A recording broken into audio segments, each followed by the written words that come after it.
우리 옆에 계신 분들과 오랜만에 한번 인사하겠습니다. 참 잘 나오셨습니다. 네. 예. 저 오늘 이렇게 보면서요, 어떤 생각이 들었냐면, 우리 교회가 막 앉을 자리가 없었으면 좋겠다. 지금 그런 분위기거든요. 올라오는데 막 줄 서 계시는 거예요. 그래서 아니 무슨 일이지? 우리 교회가 막 앉을 자리가 없어가지고 막 줄 서서 들어오는 교회. 예. 그렇게 될 줄로 믿습니다. 네. 오늘은 함께 지어져가는 교회는 갈릴리 지향적인 교회입니다 라는 말씀으로 함께 말씀을 보겠습니다. 사실 요한복음 오늘 본문 21장을 우리가 읽었지만 요한복음 이 앞장인 20장에서 요한복음을 끝을 맺어도 크게 문제가 없어 보입니다. 어떻게 보면 필요 없는 어떤 사족과 같이 기록된 것이 아닌가라고 생각을 해보죠. 왜냐하면 다른 복음서, 공관복음서, 사복음서에 보면은 대부분의 구조가 다 비슷하거든요. 그런데 오늘 요한복음 21장만큼은 뭔가 다른 공관복음과는 좀 차이가 있다는 것입니다. 그래서 요한복음 21장에 더 첨부되어야 할 말씀이 있다면 그것은 바로 주님께서 우리에게 주시는 그 지상명령, 그 지상명령이 기록되어야 되는 것이 더 맞지 않는가라고 생각을 해봅니다. 그럼에도 오늘 본문의 말씀은요, 부활하신 예수님께서 이 베드로와 일부 제자들을 다시 만나시는 그런 모습들을 다루고 있습니다. 이것은 요한이 특별히 요한복음 21장을 기록한 어떤 의도가 거기에 담겨 있다는 것입니다.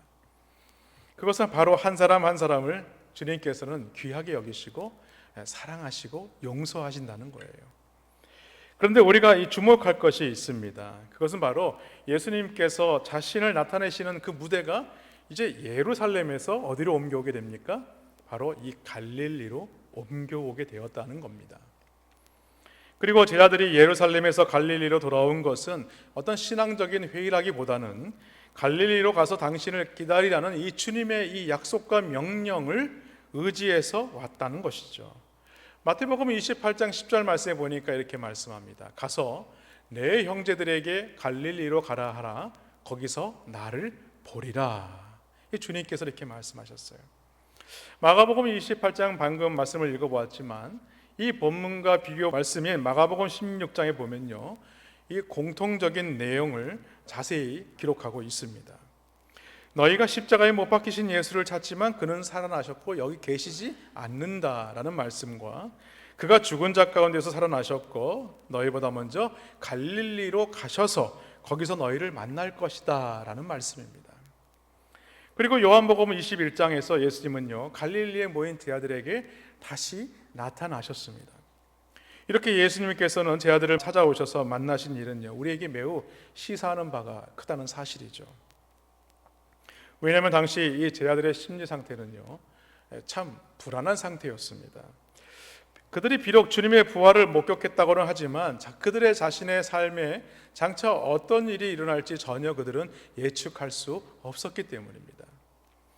그래서 주님은요, 오늘 그들 가운데 찾아와 주셔서 그들을 위로하시고 그들을 붙드시고 다시 그들에게 부활하신 주님께서 소명을 주시는 것을 오늘 말씀을 통해서 우리는 보게 된다는 사실입니다. 그래서 오늘은 예수님께서 제자들을 만나시기 위해 이 갈릴리를 왜 선택하셨는지, 그리고 갈릴리에서 제자들을 다시 부르신 이유가 어디에 있는지, 갈릴리 지향적인 교회의 모습이 무엇인지 오늘 함께 말씀을 몇 가지로 나눠보기를 원합니다. 먼저 갈릴리 지향적인 교회가 되기 위해서는요, 처음으로 돌아가야 합니다. 갈릴리는 예수님의 고향이기도 하지만 중요한 것은 바로 복음 사역의 바로 출발점이었다는 것이죠. 그리고 예수님의 이 복음 사역의 첫 출발을 소개하는 내용이 마태복음 4장에 기록되어 있습니다. 4장 12절과 13절에 보니까 예수께서 요한이 잡혔음을 들으시고 갈릴리로 물러가셨다가 가버나움에 가서 사시니라고 말씀하시죠. 천국이 가까웠음을 증거하는 세례 요한의 그 복음을 통하여서 많은 사람들이 세례를 받게 되고 예수님도 세례를 받게 되죠.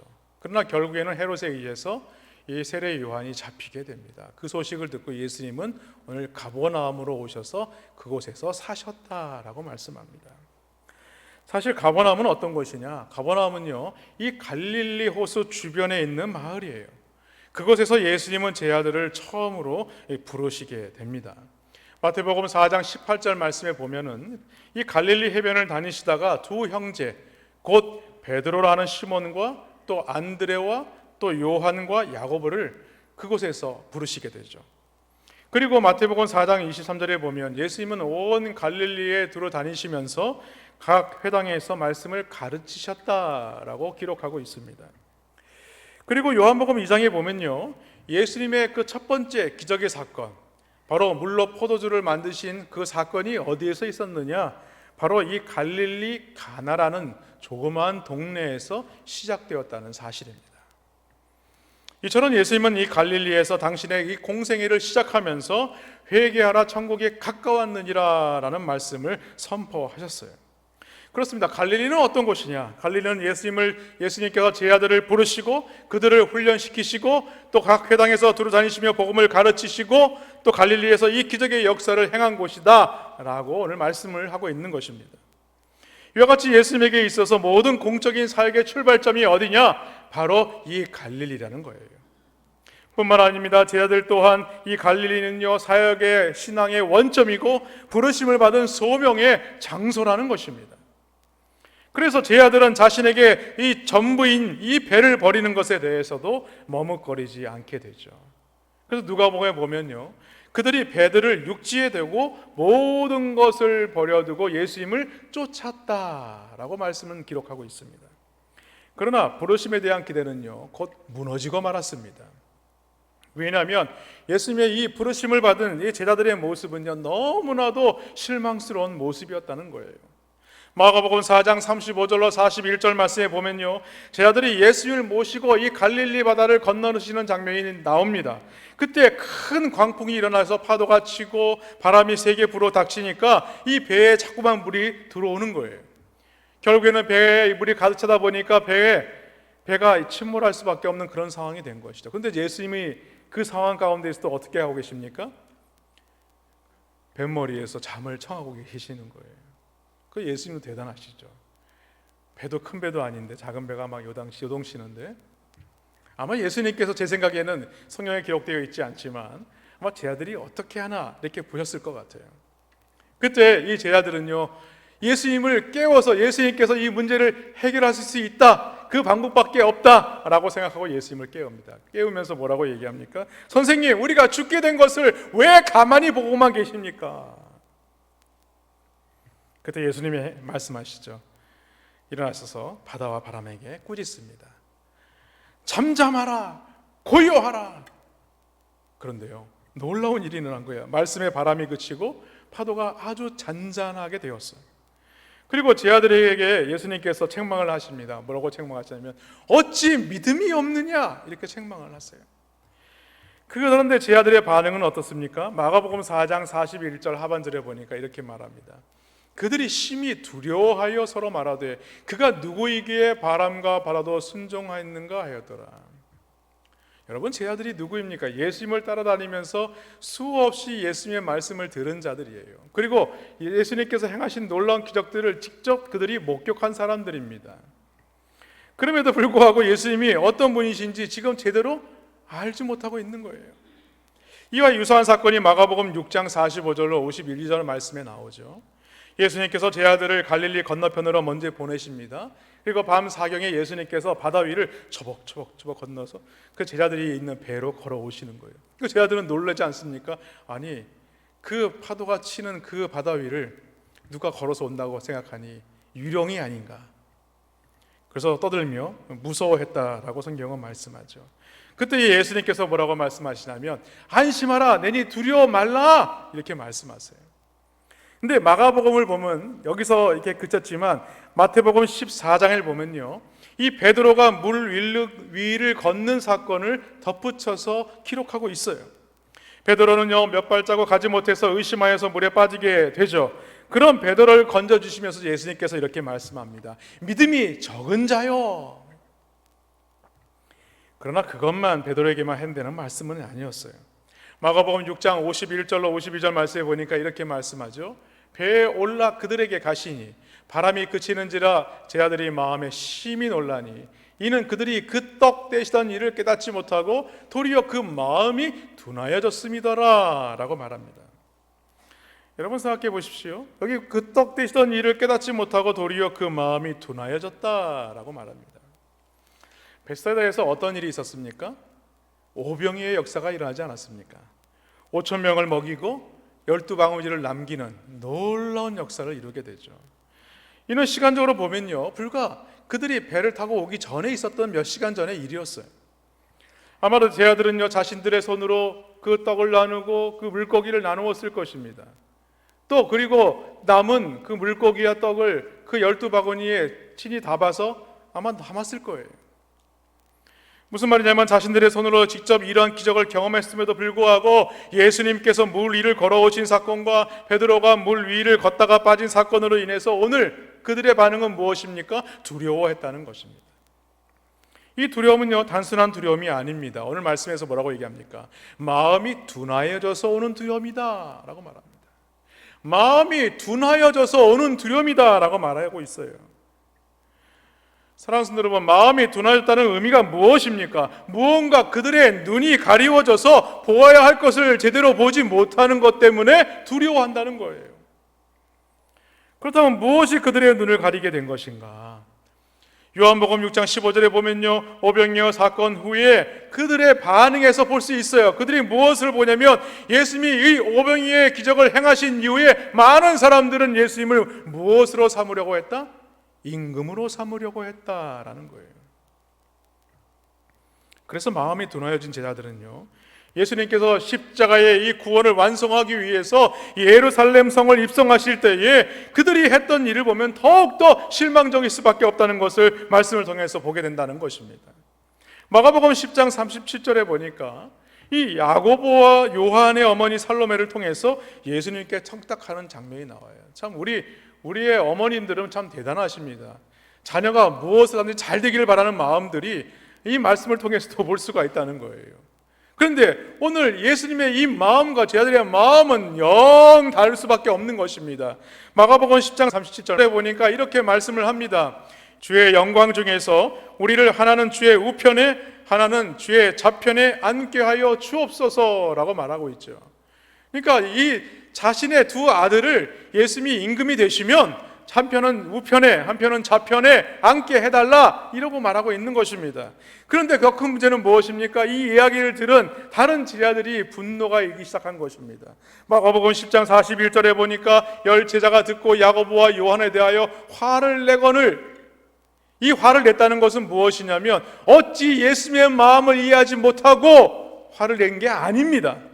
이 화를 낸 것은 무엇이냐면 너희만 좌우편에 앉느냐? 우리도 거기도 앉자, 이 마음이라는 거예요. 예수님의 마음과는 전혀 동떨어진 그런 마음의 모습을 가지고 있는 사람들이 오늘 이 제자였다는 것입니다. 그런데 결국 이런 제자들이 어떻게 되었습니까? 예수님이 겟세마네 동산에서 기도하신 이후에 이 제사장들의 이 군사들에 의해서 예수님이 붙잡히게 되었을 때 다가 어떻게 했어요? 다들 도망갔습니다. 그러나 베드로가 대제사장에게 잡혀간 예수님을 보려고 갔지만 예수님의 말씀대로 3번이나 예수님을 부인하는 그런 일들이 일어나게 됐다는 거예요. 왜 그렇습니까? 그들의 마음이 둔하여졌기 때문이라는 거예요. 이렇게 마음이 둔하여진 그들에게 당연히 유대인들은요, 두려움의 대상이 될 수밖에 없었습니다. 그래서 예수님의 제자들은 예수님께서 십자가에 못 박혀 죽으신 이후에 어떻게 했습니까? 마가의 다락방에 다 모여가지고 숨어가지고 아무 말도 못하고 조용히 숨어 있었어요. 그런 제자들에게 들려온 소리가 무엇입니까? 갈릴리로 가라, 거기서 너희가 나를 보리라 라는 말씀이었어요. 그러나 제자들은요, 그 말씀을 믿지 않았습니다. 누가복음 24장 11절 말씀에 보니까 사도들은 그들의 말이 허탄한 듯이 들려 믿지 아니하나 라고 얘기하죠. 예수님의 무덤에 이른 아침 새벽에 나아가서 예수님의 시신에 향품을 바르고 가리려고 갔던 그 여인들이 그 천사들로부터 이 소식을 듣게 되고 오는 길에 예수님을 만났습니다. 만난 이후에 열심히 달려서 오늘 사도들에게 와서 그 소식을 전하게 되죠. 그런데 오늘 사도들은 뭐라고 얘기합니까? 허탄한 듯 들렸다. 그리고 뒤에 덧붙인 말씀이 무엇입니까? 믿지 않았다, 이 얘기입니다. 오히려 낙심 가운데 베드로가 이렇게 말하는 장면이 오늘 나오죠. 요한복음 21장 3절 말씀입니다. 나는 물고기 잡으러 가노라 하니 그들이 우리도 함께 가겠다 하고. 여러분, 교회의 영적인 리더는요, 그 자리와 직분이 얼마나 중요한지 모릅니다. 한 사람이 하나님의 교회를 위해서 하나님의 귀한 일들을 감당할 때에 그의 믿음을 통해서 그 공동체가 하나님의 은혜 가운데 나아가느냐 그렇지 못하느냐, 그런 일들이 일어나게 된다는 거죠. 오늘 제 아들을 보십시오. 오늘 제 아들은요, 이 갈릴리로 돌아왔어요. 돌아와서 예수님을 만나기를 간절히 소망하지만 그들은 여전히 아직도 예수님을 만나지 못하고 있는 것입니다. 그럼에도 이 베드로가 뭐라고 얘기합니까? 내가 고기를 잡으러 가노라.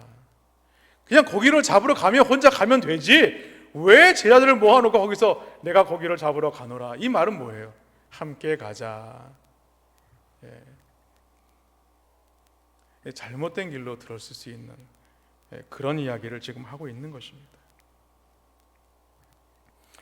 그렇습니다. 제자들은요, 십자가 사건 이후로 오늘 꿈도 잃고 희망도 잃어버린 사람이 되고 말았다는 것입니다. 그런데 바로 그들에게 주어진 예수님의 말씀이 무엇입니까? 갈릴리에서 다시 만나자, 이 말씀이었어요. 이는 지난날의 실패와 좌절을 다 잊어버리고 다시 한번 새롭게 시작해보자, 이 말씀이었습니다. 사랑하는 여러분, 오늘도 예수님은요, 실패하고 좌절한 하나님의 자녀들에게 갈릴리로 오라라고 지금 초청하고 계신다는 사실입니다. 그리고 그 신앙의 원점에서 다시 시작하자라고 오늘 말씀하고 있는 거예요. 그러므로 오늘 우리 가운데 마음이 둔해진 것이 있거나 우리 심령 가운데 식어진 것들이 있다면 오늘 그 갈릴리로 돌아오시기를 주님의 이름으로 축원합니다. 그 갈릴리에서 부활하신 예수님을 만나시기를 주님의 이름으로 축원합니다. 다시 우리는요, 그 신앙의 원점에서 다시 시작을 해야 하는 것입니다. 둘째로 갈릴리 지향적인 교회는 어떤 교회냐? 실망한 자들에게 가는 교회입니다. 여러분, 당시 이스라엘은요, 크게 세 곳으로 나뉘었습니다. 저 북쪽에 있는 이 갈릴리 지역과 또 그리고 중간 지역에 이 사마리아, 그리고 그 남쪽에 있는 예루살렘과 그 전체의 땅을 유대 땅이다라고 이렇게 불렀죠. 특히 중부 지역인 사마리아에는요, 이 과거에 이방인들로 인해서 혼혈인들이 많았습니다. 그래서 유대인들로부터 완전히 멸시받는 그런 사람들이 되고 말았죠. 그리고 북쪽의 갈릴리 지방은요, 법적으로나 혈통으로나 정당한 신분을 가지고 있었음에도 불구하고 그들은 예루살렘에 있는 사람들로부터 천대를 받았다는 것입니다. 그 이유가 있습니다. 그 이유는요, 바로 이 갈릴리는요, 북쪽에 있다 보니까 이방 민족들로 인해서 자주 끊임없는 억압과 수탈을 당할 수밖에 없었어요. 그러다 보니까 그들은요, 너무나 어렵게 가난한 삶을 살 수밖에 없었던 것입니다. 그래서 정치적이고 문화적인 혜택을 전혀 받아볼 수 없는 사람들이었어요. 당연히 갈릴리는 어떤 사람들이 모인 곳이냐? 이 땅에서 소외되고 어렵게 사는 사람이고 많은 사람들에게 버려진 그런 사람들이 모여 사는 곳이 바로 갈릴리라는 거예요. 그래서 자칭 정통파 유대인들은요, 갈릴리 사람들을 가리켜서 이렇게 불렀습니다. 암하르츠, 히브리 말로. 이 얘기는 뭐냐면 땅에 속한 백성이다, 이 얘기입니다. 무슨 말이냐면 자기들은 하늘에 속한 거룩한 백성인데 갈릴리 사람들은 땅에 속한 백성들이라는 거예요. 천박한 백성들이라는 것입니다. 그들을 하대하는 것입니다. 이와는 대조적으로 설명되는 곳이 바로 어디냐면 바로 유대 땅에 있는 바로 이 예루살렘이죠. 이 예루살렘에는요, 하나님의 성전이 있는 곳입니다. 그래서 많은 종교인들이 항상 모여 있는 곳이고 흩어져 있는 디아스포라 유대인들이 항상 와서 거기 성전에 나가서 예배를 했습니다. 그래서 그곳에서는요, 상업적으로 이 돈과 권세와 명예가 항상 집중된 곳이었어요. 한마디로 갈릴리는요, 변두리 인생이 모여 사는 한많은 사람들의 고장이라면 예루살렘은 어떤 곳이냐? 정치와 권력과 부와 명예가 결집된 곳이라는 말씀입니다. 그런데 성경은요, 예수님께서 자라나셨던 곳이 어디라고 말씀합니까? 예루살렘이 아니에요. 바로 변두리 인생들이 사는 척박한 이 갈릴리라는 것입니다. 갈릴리에서도 더 나아가서 조그만 마을 어디예요? 나사렛이라는 동네예요. 나사렛이라는 동네. 그래서 예수님을 뭐라고 합니까? 나사렛 예수다, 이렇게 말하는 것입니다. 그래서 나다나엘은요, 요한복음 1장 46절에서 이렇게 얘기를 합니다. 나사렛에서 무슨 선한 것이 날 수 있느냐? 그러니까 나사렛에서 어떻게 하나님의 아들, 왕으로 오실 하나님의 아들이 오실 수 있겠느냐 하고 무시하는 거죠. 한마디로 뭔가 부족한 것이라는 것입니다. 그런데 부활하신 예수님께서 오늘 제자들보다 먼저 가신 곳이 어디냐? 오늘 갈릴리라고 지금 말하고 있는 거예요. 이처럼 부활하신 예수님이 그 척박한 땅, 고난과 눈물과 한이 서린 이 갈릴리 땅으로 제자들보다 먼저 가셔서 그들을 만나신 것은요, 그들에게 부활하신 주님을 보이시기 위함이지만, 그러나 더 중요한 것은 무엇이냐면 그들을 처음 부르신 그곳에서 다시 그들을 소명하고 있다는 사실입니다. 다시 말해서 그곳에서, 갈릴리에서 실망과 실패로 좌절하고 있는, 낭망해 있는 그들을 다시 한번 위로하고 힘을 주시기 위함이라는 거예요. 그래서 사도 바울은요, 그리스도의 남은 고난을 자신의 몫으로 채워 나가야 한다라고 말합니다. 골로새서 1장 24절 말씀에 보니까 이렇게 말합니다. 나는 이제 너희를 위하여 받는 괴로움을 기뻐하고 그리스도의 남은 고난을 그의 몸된 교회를 위하여 내 육체에 채우노라. 그렇습니다. 예수님은요, 그 갈릴리에서 부활하신 몸으로 그 제자들을 만나셨지만 그들에게 다시 한번 그 부르신 첫사랑을 다시 한번 회복하는 그 자리에서 그들을 부르시고 있는 거예요. 그리고 오늘 몸된 교회를 위하여 오늘 사도 바울의 고백처럼 내 육체에 채우는 그러한 사역을 감당케 하시려고 한다는 것입니다. 사랑하는 여러분, 예수님은요, 오늘 오고 오는 모든 세대의 이 모든 교회들에게 그와 동일한 명령을 주시고 계십니다. 우리 옆에 계신 분들과 한번 인사 나누기 원합니다.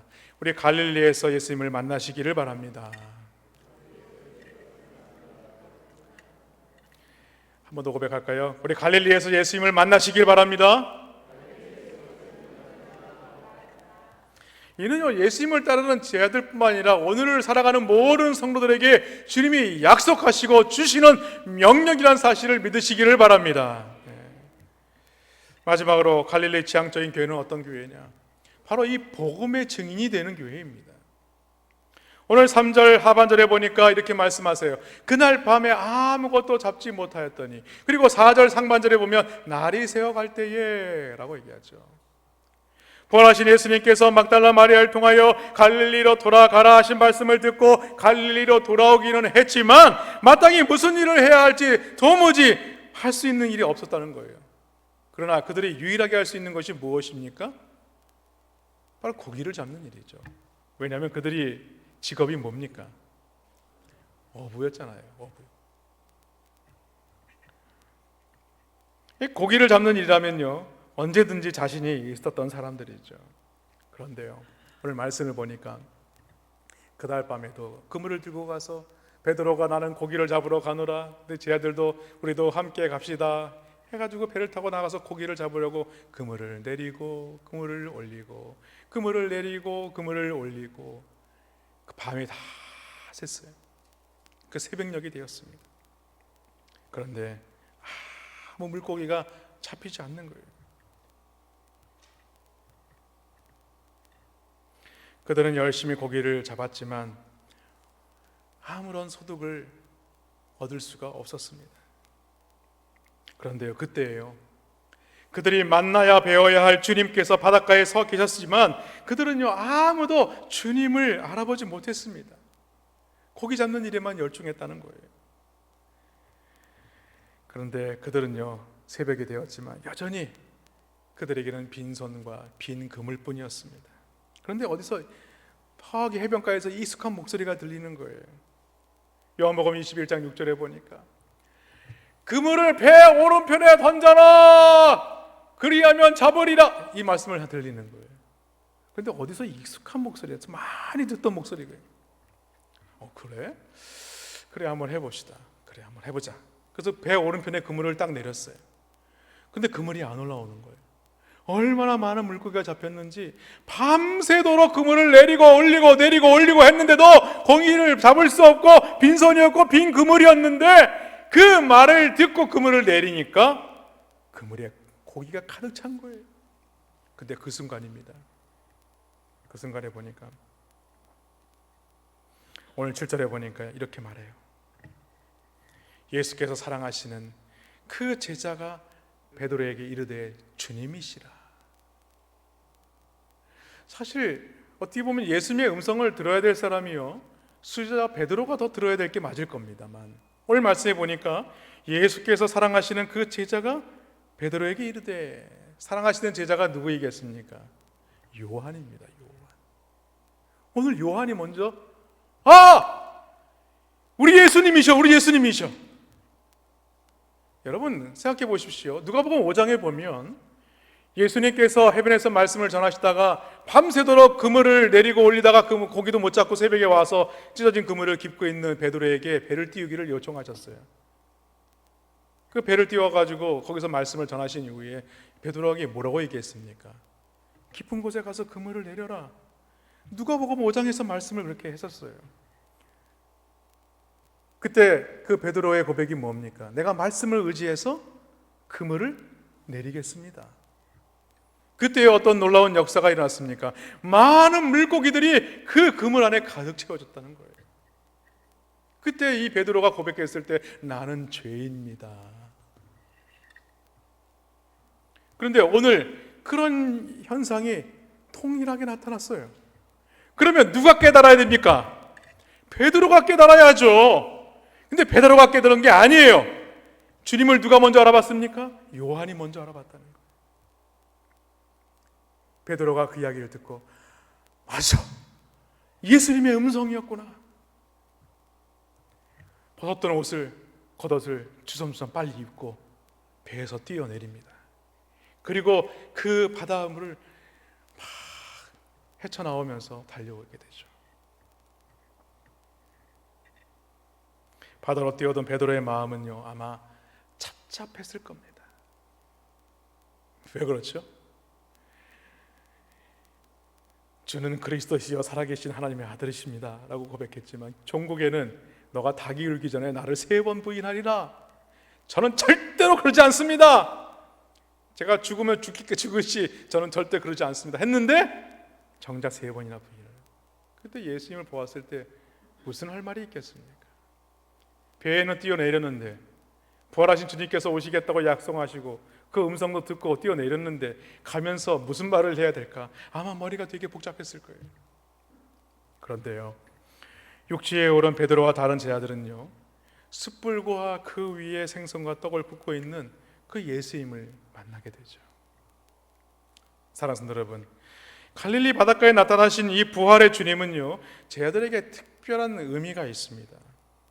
예루살렘에 나타난 주님은 이 부활의 증거였다면 오늘 이 갈릴리에 나타난 예수님은요, 제자들에게 구체적으로 앞으로 너희가 어떠한 삶을 살아야 할 것인가에 대해서 오늘 우리에게 말씀하고 있다는 거예요. 그 제자들에게 말하고 있다는 것입니다.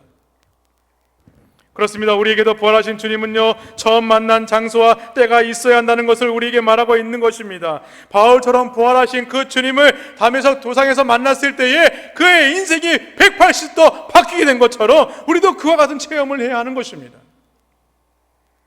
막달라 마리아가 무덤가에서 부활하시는 예수님을 만났을 때에 얼마나 감격적이었겠습니까? 베드로와 요한과 다른 제자들도 오늘 예루살렘과 이 갈릴리 바닷가에서 부활하신 예수님을 만난 이후에 그들은요, 죽기까지 이 복음의 사명을 감당하게 되었다는 사실입니다.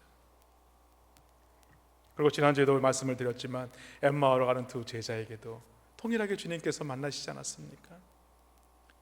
그들이 그의 고향으로 돌아가는 엠마오의 길에서 예수님을 말하지만 결국엔 예수님께서 십자가에 돌아가셨다 라는 어떤 절망과 그런 낭망하는 마음으로 그들의 고향을 향하는 발걸음이 무거웠는데 그 가는 중에 예수님을 만나게 됨으로 말미암아 그들의 발걸음이 너무나 감격적이고 기뻐했다는 것이죠. 그렇습니다. 우리는요, 부활의 주님으로 말미암아 우리의 인생의 목적과 삶이 변화가 되어야 할 줄로 믿습니다. 주님은 우리에게 말씀하세요. 누구야? 이 갈릴리에서 우리 처음 만나지 않았니? 바로 여기가 내가 너를 불렀던 장소야. 너가 나를 사랑한다고 고백한 장소가 여기가 아니냐? 이제 일어나서 그 처음 사랑을 다시 한번 회복해라. 그 좌절에서, 그 실패에서 다시 일어나서 주의 일을 감당해라. 이렇게 말씀하고 있는 것입니다. 사랑하는 성도 여러분, 오늘 우리 남부민 중학교에 속한 우리 모든 성도들의 그 하나님을 만났던 장소가 어디겠습니까? 바로 우리 남부민 중학교입니다. 그런데 우리가 여전히 하나님의 은혜 충만받지 못하고 하나님의 은혜 가운데 서지 못한다면 그것이 무슨 이유이겠습니까? 바로 우리의 마음이 둔하여졌기 때문입니다. 우리의 심령이 식어졌기 때문에 그래요. 그때 묵묵히 예수님 곁에 앉아 식사를 하고 있는 베드로에게 예수님께서 묻습니다. 오늘 우리가 본문을 읽지 않았지만 요한복음 21장 15절, 16절, 17절 말씀이 동일한 말씀입니다. 요한의 아들 시몬아, 너가 이 사람들보다 나를 더 사랑하느냐? 요한의 아들 시몬아, 너가 나를 사랑하느냐? 너가 나를 사랑하느냐? 예수님은 3번씩이나 베드로에게 묻죠. 베드로가 예수님을 사랑하는 것을 예수님이 몰라셨을까요? 아닙니다. 너무나 잘 아셨어요. 그것은요, 베드로를 책망하는 게 아닙니다. 내가 너를 그렇게 사랑한다. 내가 너의 연약함을 내가 너무나 잘 안다. 그를 용서하시고 그를 사랑으로 고백하고 있는 것입니다. 이 말씀은요, 베드로와 제 아들에게 처음 사랑을 회복시켜 주시는 거예요. 그리고 예수님께서 뭐라고 말씀합니까? 우리에게 당부하시죠. 내 양을 먹이라. 내 양을 먹이는 게 뭘까요?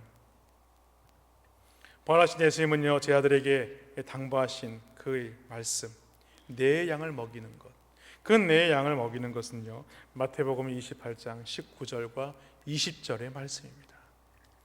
그러므로 너희는 가서 모든 민족을 제자로 삼아 아버지와 아들과 성령의 이름으로 세례를 베풀고 내가 너희에게 분부한 모든 것을 가르쳐 지키게 하라.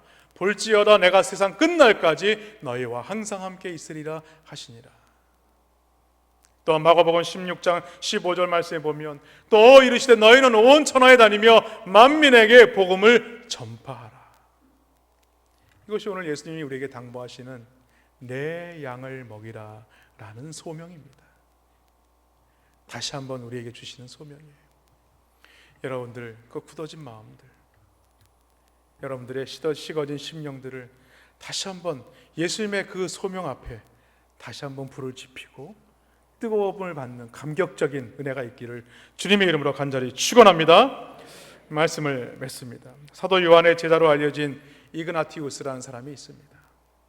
이 사도 요한의 초대 교부이죠. 제자이면서 그는 이런 말을 했어요. 교회는 그리스도가 계신 곳에 세워져야 한다. 교회는 그리스도가 계신 곳에 세워져야 한다. 이 말은 무슨 말이냐면 오늘날 많은 곳에 교회당 건물이 세워져 있지만 교회당 건물이 있다고 해서 굳이 거기에 예수님이 계신 곳이라 할 수 없다라는 거예요. 교회란 사람들이 자기 생각에 임의대로 모여서 교회 건물을 세워놓고 예수 그리스도께 오셔서 임재하여 주옵소서라고 한다고 해서 되는 일이 아니라는 거예요. 예수님께서 계시기를 원하시고 기뻐하는 곳이 바로 교회가 되어야 한다는 것입니다. 왜? 이 교회의 머리가 누구이십니까? 우리 예수님이세요. 이 교회의 주인공이 누구입니까? 우리 예수님이세요. 제가 왜 이 말씀을 드리냐면요, 오늘 우리가 읽은 본문에서 이 천사는 말하기를 부활하신 예수님께서 제 아들보다 먼저 갈릴리로 가시겠다라고 말씀하셨어요. 그리고 거기서 제 아들을 만나시겠다라고 했습니다. 이 말씀은 부활하신 예수님께서 가장 먼저 가신 곳, 그 계신 곳이 어디냐? 바로 갈릴리라는 거예요. 갈릴리. 그리고 예수님께서 제자들을 만나시고자 하신 것도 바로 어디냐? 갈릴리라는 거예요.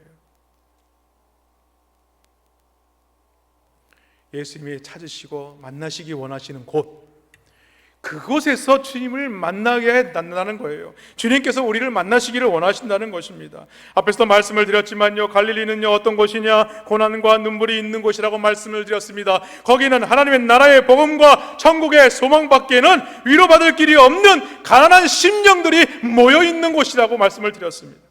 그렇다면 오늘도 주님의 교회는요 어떤 곳이 되어야 되느냐? 이런 갈릴리와 같은 그런 교회가 되어야 하는 것입니다. 그렇습니다. 우리가 돌아가야 할 이 갈릴리는 어떤 곳이냐? 장소적인 개념이 아닙니다.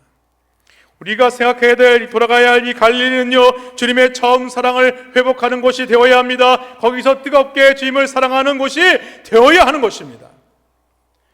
그러면 그 뜨거운 마음을 우리는 어디서 회복할 수 있느냐? 오늘 제자들은 갈릴리 바닷가에서 예수님을 만남으로 뜨겁게 회복된 것처럼 우리는 바로 이곳, 바로 이 남부민 중앙교회 이 자리에서 예수님을 뜨겁게 만나야 하는 것입니다. 여러분, 우리가 주 앞에 나올 때마다 우리의 마음이 뜨거워지고 성령이 충만하면 얼마나 좋겠습니까? 그런데 우리는 주 앞에 나와서 이 어려운 중에도 하나님 앞에 예배하는 것이 얼마나 귀하고 소중한 것인가를 이제서야 우리가 깨닫게 된다는 사실이 너무나 안타까워요. 저는 새벽에 우리 교회 십자가를 보면서 새벽기도에 올 때에 그런 생각을 합니다. 하나님, 오늘 이 재단에 드나드는 모든 심령들이 하나님을 만나게 하여 주옵소서. 그렇습니다. 하나님을 만나면요, 예수님을 만나면, 그 부활의 주님을 만나면 우리의 심령이 뜨거워질 수밖에 없습니다. 성령으로 충만할 수밖에 없는 거예요. 근데 우리는 여전히 굳어진 마음으로 살아가요. 식어진 심령으로 살아갑니다. 그러면서도 우리는 하나님 앞에 나와서 통회하지 않습니다. 회복하기를 간절히 구하지도 않아요. 결국 어떻게 됩니까? 그 두려움에 빠져있는 그 제자들의 모습처럼 예수님과 함께 동행하는 믿음의 삶을 살면서도 그리스도인이라는 이름을 가지고 살아가면서도 여전히 예수님이 누구신가를 전혀 깨닫지 못하는 그런 신앙인이 되고 만다는 겁니다.